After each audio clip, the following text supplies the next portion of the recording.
Thank you.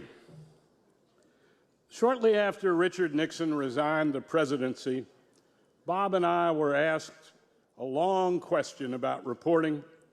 We answered with a short phrase that we've used many times since to describe our reporting on Watergate and its purpose and methodology. We called it the best obtainable version of the truth. The best obtainable version of the truth. It's a simple concept, yet something very difficult to get right because of the enormous amount of effort, thinking, persistence, pushback, removal of ideological baggage, and for sure luck that is required, not to mention some unnatural humility. Underlying everything reporters do in pursuit of the best obtainable version of the truth, whatever our beat or assignment, is the question, what is news?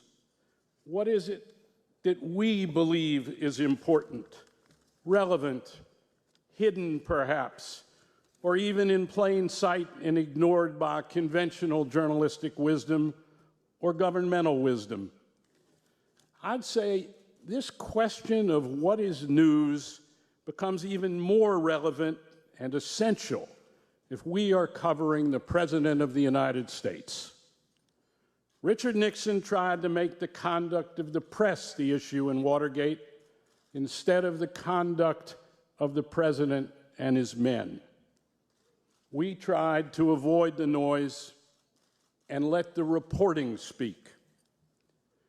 During our coverage of Watergate and since, Bob and I have learned a lot from one another about the business of being reporters. Let me list here a few of the primary elements of Bernstein's reportorial education from Woodward.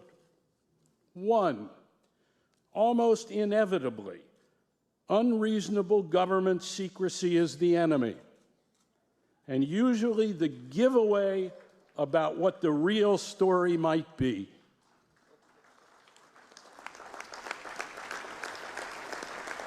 And when lying is combined with secrecy, there is usually a pretty good roadmap in front of us. Yes, follow the money, but follow also the lies.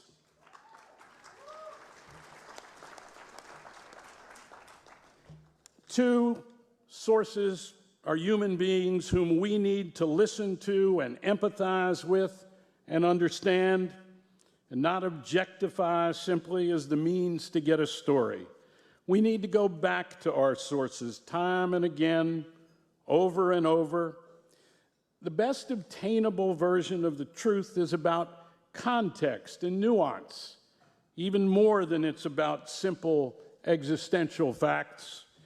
The development and help of Deep Throat, Mark felt as a source, was a deeply human enterprise. When we were working on our second book, The Final Days, Woodward did 17 interviews with Richard Nixon's White House lawyer. Sustained inquiry is essential. You never know what the real story is until you've done the reporting, as Woodward says, exhaustively, gone back over and over to our sources, asked ourselves in them what's missing, what's the further explanation, what are the details, what do they think it means? Our assumption of the big picture isn't enough. Our preconceived notions of where the story might go are almost always different than where the story comes out when we've done the reporting. I know of no important story that I've worked on in more than half a century of reporting that ended up where I thought it would go when I started on it. The people with the information we want should not be pigeonholed or prejudged by their ideology or their politics. Almost all of our sources in Watergate were people who had, at one time or another, been committed to Richard Nixon and his presidency. Incremental reporting is essential. We wrote more than 200 stories in Watergate. Whenever I'd say, let's go for the big picture, the whole enchilada or whatever, Bob would say, here's what we know now and are ready to put in the paper. And then inevitably, one story led to another, and the larger tale expanded because of this repertorial dynamic. The best obtainable version of the truth became repeatedly clearer, more developed, and understandable. We're reporters, not judges, not legislators. What the government or citizens or judges do with the information we've developed is not our part of the process, nor our objective.